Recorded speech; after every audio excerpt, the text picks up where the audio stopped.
Up 7.4% just in 12 months, right? And how about gas? Now, everybody has to buy gas. How much is that up? 51%. How many of you filled up your car lately? 51% increase. Now, if you take a family like mine growing up, I grew up in a very poor family. I went to the grocery store, whatever my mom had money, she would take in ironing to make ends meet. Whatever, either my older brother and I, whatever my mom made, one of us would go to the grocery store for our family, and she gave us a set amount of money. So when you saw something go up in price, we didn't have the money to pay for it. This is a kitchen table issue going on all across our country right now. People are worried about inflation. So milk being up, bread being up, gas being up, who's it impact?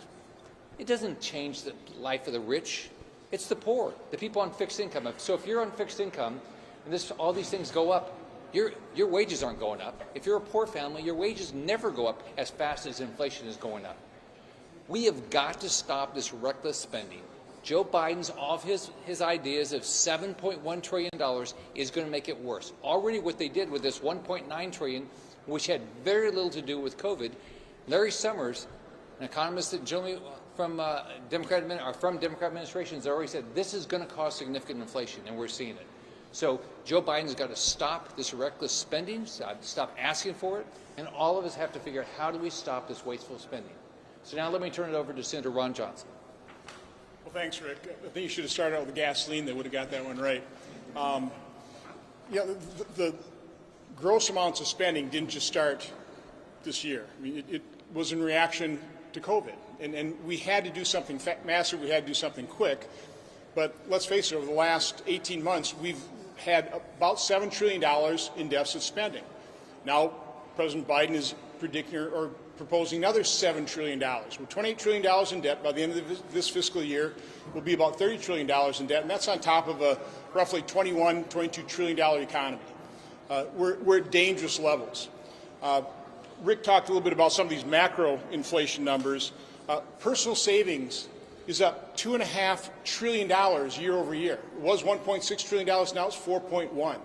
We have so much pent-up demand. Our economy is already taking off from the COVID recession, but the problem we have is we can't supply all the goods, all the services that the American population wants. That sets the conditions for runaway inflation. I want to really talk about the labor component to inflation because, gasoline prices, oil prices go up and down. That's commodity. That can happen. Lumber prices. Talk to Wisconsin home builders. The average price of a new home being constructed today in Wisconsin, the cost of that has increased by $36,000 just because of lumber prices. There's a manufacturer I talked to in Wisconsin. Average wage that he's offering is $20 an hour. He's got 1,000 jobs that are not going to be filled, that he can't fill. In Wisconsin, our unemployment rate is at 3.8%.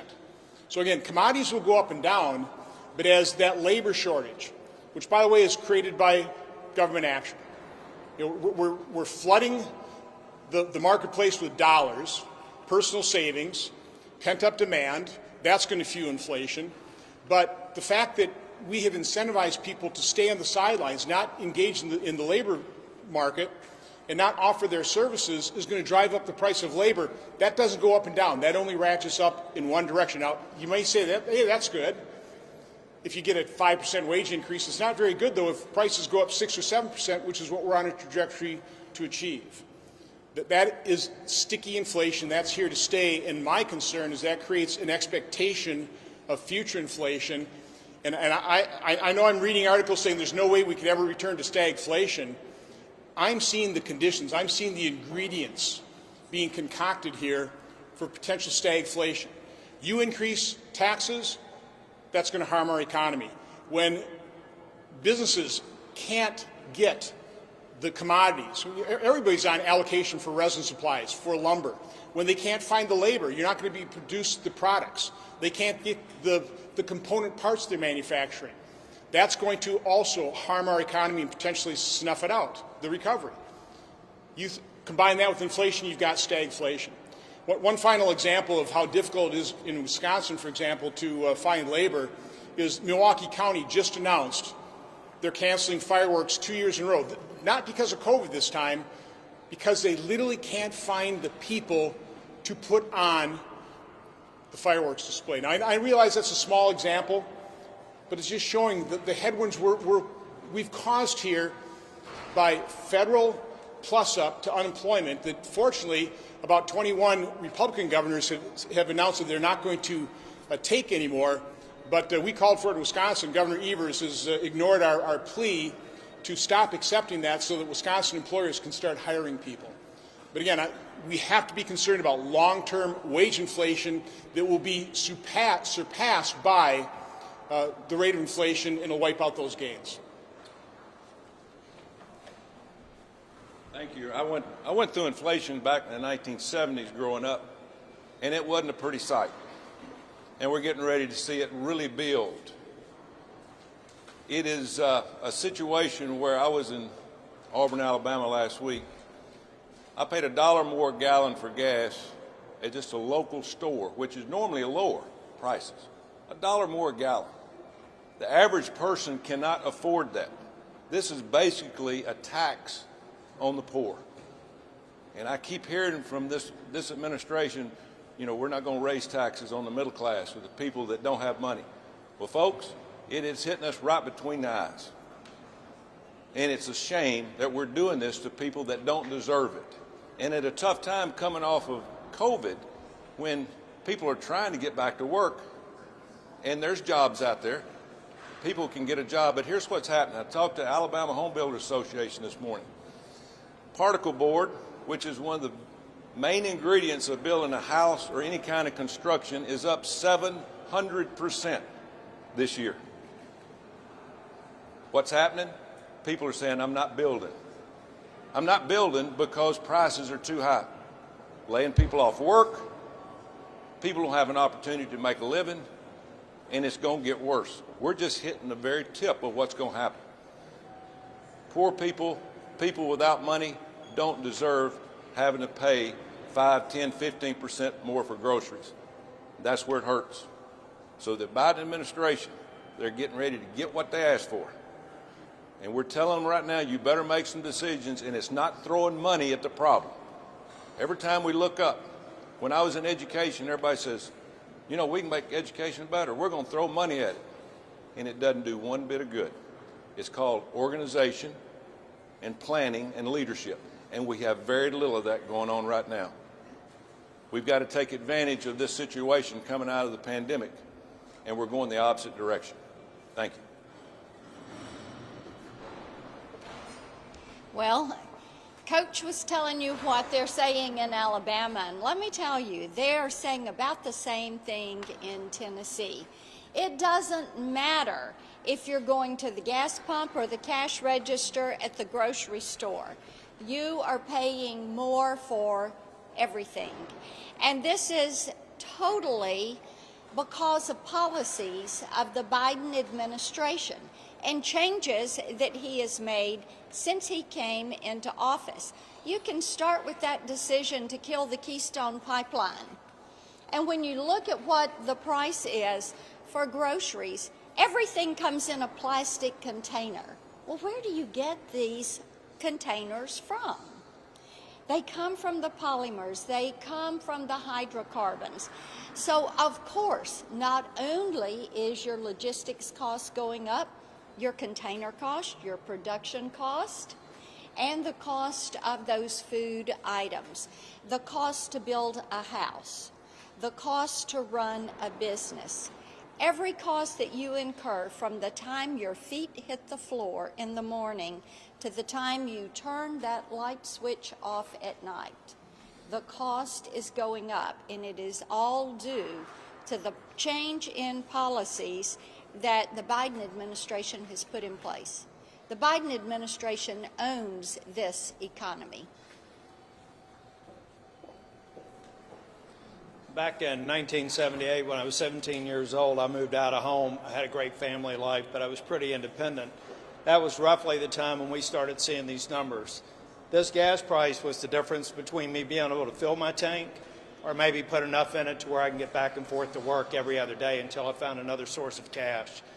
The president is mistaken in talking about raising taxes. Anybody who thinks that we're going through transitory inflation right now should take a look at what that really means. We're not talking about a couple of quarters of inflation. We're talking about policies that could have that extend into next year and years beyond. And who it hurts the most are kids like me that were struggling to make ends meet, and my parents who were trying to feed 600 hungry kids. The American people need to understand this is the tip of the iceberg. You talk to manufacturers in North Carolina and across this country, they're talking about double and triple digit increases in inputs. They're going to make houses unaffordable. They're going to put the American dream out of reach.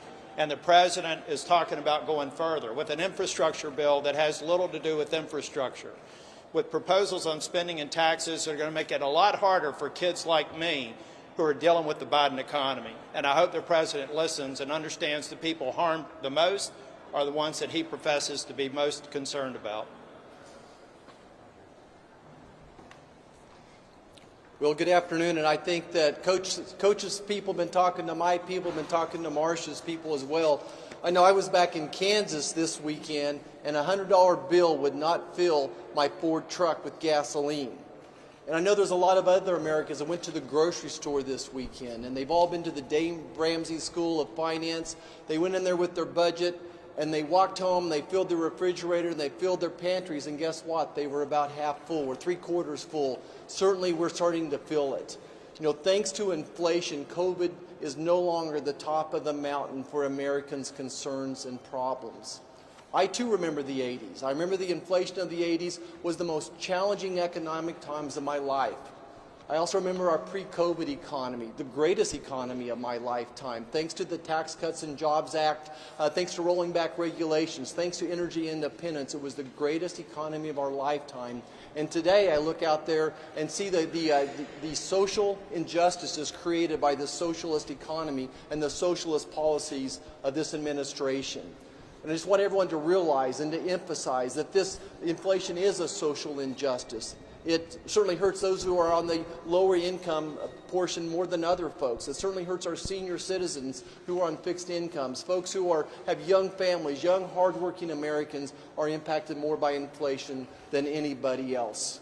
And again, I just think at the end of the day, what we're seeing here is a very socialist agenda that's leading to social injustices. Thank you. Thank you. I'm the ranking member on agriculture, and on that committee we do our best to represent our farmers, our foresters, our ranchers, all of those involved in agriculture. It's so important. Agriculture is such a big part of our states. In Arkansas, it's 25%. It doesn't matter if it's Arkansas or Ohio or wherever. It's a huge part. But when you get into rural America, it's probably 85 or 90%. We're in a situation now where there's two things going on that are really hurting rural America, hurting agriculture. And many of you are from these places. First thing is the potential for the stepped-up basis, the inheritance tax. We had a forester testify in committee the other day, the head forester. He said, and I quote, "It would be devastating to the forestry industry." So we've got that going on. We've got the land swap, doing away with that, doubling the capital gains. The list goes on, but these are very, very difficult for our farm community and thus rural America. The other thing that's happened is we worked so hard to get our commodity prices up. We've had our trade issues. We've sorted a lot of those things out. We're getting additional trade issues. Commodity prices have come up for our farmers where they can actually make a living now. That's a good thing. When you look at these prices, especially the energy inputs, fertilizer, the electricity that they use for irrigation, and the diesel they use for irrigation, the list goes on. As your input costs go up, you wipe out these increasing commodity prices. So these are serious things, and again, there's no ifs, ands, or buts. The Biden agenda is influencing such that we're causing a significant inflationary period.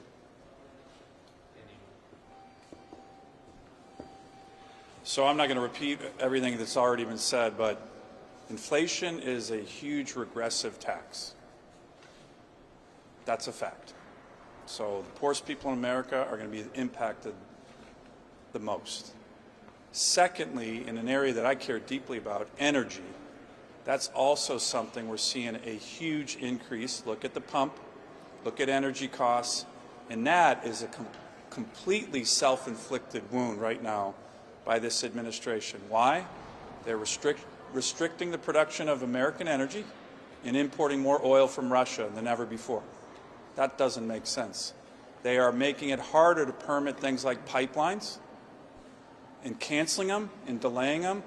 That doesn't make sense.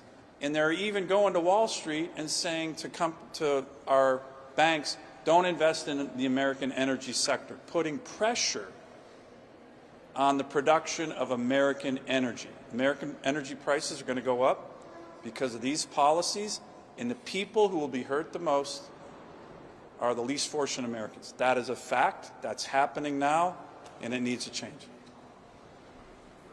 So we'll be glad to take any questions, but the bottom line is this.